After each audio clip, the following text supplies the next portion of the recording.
दिलीप ने आखिरी वक्त पर सबूत लाकर सचिन को साबित किया बेगुनाह। जी है दोस्तों, उड़ने की आशा में हम देखेंगे कि रंजीत के खिलाफ आखिरकार गिरफ्तार करने के लिए सबूत मिल जाता है। सचिन खुद को भावनाओं के भंवर में पाता है जब उसे पता चलता है कि जिस पर वो बहुत भरोसा करता था, रंजीत, उसने उसे धोखा दिया है। यह विश्वासघात तब और भी दर्दनाक हो जाता है जब एक निर्दोष व्यक्ति आकाश को जुए में शामिल होने के झूठे आरोप में गिरफ्तार कर लिया जाता है।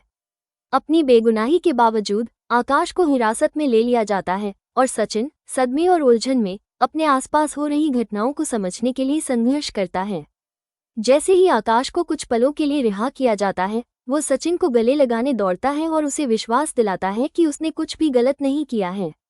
आकाश को बेगुनाही साबित करने के लिए दृढ़ संकल्पित सचिन पुलिस अधिकारियों को रंजीत के होटल के कमरे में ले जाता है। हालांकि जब तक वे वहां पहुंचते हैं, रंजीत अपना सारा सामान लेकर गायब हो चुका होता है। ये क्षण सचिन को बहुत गहरा सदमा पहुंचाता है। उसे बड़ी निराशा के साथ एहसास होता है कि रंजीत, जो उसका सबसे करीबी दोस्त होने का दिखावा करता था, धोखे का एक निशान छोड़कर बिना किसी निशान के गायब हो गया है। सचिन टूटा हुआ और ठगा हुआ महसूस कर रहा है। उसे समझ नहीं आ रहा कि उसके साथ इतनी आसानी से कैसे छल किया गया। सायली, जिसे हमेशा रंजीत के इरादों पर शक था, कि कई चेतावनियों के बावजूद सचिन ने उसकी चिंताओं को नज़रअंदाज किया और रंजीत का साथ दिया। ये दर्दनाक एहसास उसे सताता रहता है।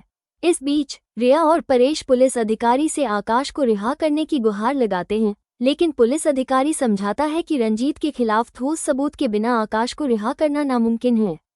उन्हें या तो रंजीत के गलत कामों का सबूत चाहिए या फिर आकाश को बेदाग साबित करने वाला कुछ। सबकी जानकारी के बिना सायली पर्दे के पीछे से काम कर रही थी। उसने अपने भाई दिलीप को रंजीत की हरकतों पर चुपचाप नजर रखने को कहा था। उसे शक था कि वो किसी बेईमानी में शामिल है। दिलीप ने ठीक यही किया। वो सीसीटीवी फुटेज इकट्ठा करने में कामयाब रहा जिसमें रंजीत एक ज्वेलरी की दुकान पर चोरी की चेन बेचते हुए दिखाई दे रहा था। इतना ही नहीं, उसने दुकान मालिक को भी आगे आकर पुलिस को अपना बयान देने के लिए राजी कर लिया। दिलीप के प्रयासों और दुकान मालिक के सहयोग से सच्चाई सामने आ जाती है। सबूत आकाश की बेगुनाही साबित करते हैं और आखिरकार उसे जेल से रिहा कर दिया जाता है। हालांकि आकाश आज़ाद है, सचिन के अंदर का तूफान अभी भी जारी है। वो उस व्यक्ति द्वारा गुमराह किए जाने के दर्द से उबर नहीं पा रहा है जिसे वो अपना दोस्त कहता था। रंजीत के शब्दों और कार्यों की यादें उसके ज़हन में कौंधती हैं। कैसे रंजीत ने धीरे धीरे उसका विश्वास अर्जित किया, वफादार होने का दिखावा किया और अंततः उस विश्वास का अपने फायदे के लिए इस्तेमाल किया। सचिन को याद आता है कि कैसे उसने सायली और परेश से भी दूरी बना ली थी और जब उन्होंने उसे चेतावनी देने की कोशिश की थी तब रंजीत का बचाव किया था। अब सच्चाई का सामना करते हुए उसे एहसास होता है कि वो कितना अंधा था। पुलिस स्टेशन के बाहर रिया सचिन के प्रति अपना गुस्सा और निराशा व्यक्त करती है। वो सायली की बार बार की चेतावनियों को नज़रअंदाज करने और रंजीत पर इतना आंख मूंदकर भरोसा करने के लिए उसकी आलोचना करती है। सचिन चुप रहता है, अपना बचाव करने या जवाब देने में असमर्थ।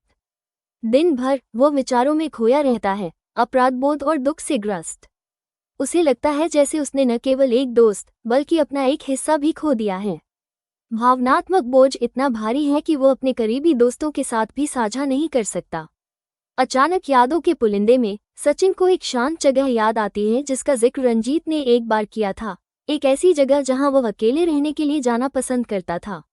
गुस्से और अनसुलझे जज्बातों से भरा सचिन वहां गाड़ी चलाता है और हैरानी से रंजीत को अकेला बैठा पाता है। ये पल बहुत भारी है। सचिन उससे सवाल करता है कि उसे उसका भरोसा इतने दर्दनाक तरीके से क्यों तोड़ना पड़ा। रंजीत कबूल करता है कि उसके पिछले दुखों ने उसे गलत रास्ते पर धकेल दिया था, कि उसने अनैतिक तरीकों से दौलत कमाने की कोशिश की जबकि उसे इसके नतीजे पता थे। दुख और अविश्वास से भरा सचिन बताता है कि उसे कितना गहरा सदमा पहुंचा है। रंजीत को पता नहीं था कि सचिन ने अपनी लाइव लोकेशन सायली को भेज दी थी। कुछ ही देर बाद सायली पुलिस के साथ पहुंचती है और रंजीत को हिरासत में ले लिया जाता है। हालांकि जाने से पहले रंजीत सायली के मन में शक का बीज बो देता है। वह सचिन के अतीत के बारे में कुछ रहस्यमयी बातें बताता है जिससे सायली उत्सुक और चिंतित हो जाती है। घर वापस आकर आकाश अपनी मां रेणुका के पास लौटता है, जो उसे बेहद राहत और स्नेह से गले लगाती हैं। वो अपनी पीड़ा व्यक्त करती हैं और जो कुछ भी हुआ उसके लिए सचिन को जिम्मेदार ठहराती हैं। तेजस भी सचिन को जिम्मेदार ठहराता है। जैसे जैसे तनाव बढ़ता जाता है, कहानी का अगला अध्याय और भी गहरे रहस्यों की ओर इशारा करता है। सचिन का अतीत, जो लंबे समय से छिपा हुआ और नजरअंदाज किया गया था, अब सामने आने लगा है।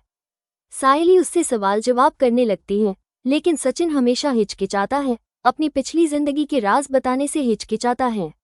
सायली की जिज्ञासा और भी बढ़ती जाती है, जो उड़ने की आशा के आने वाले एपिसोड्स में नए खुलासे लाने के लिए है तैयार।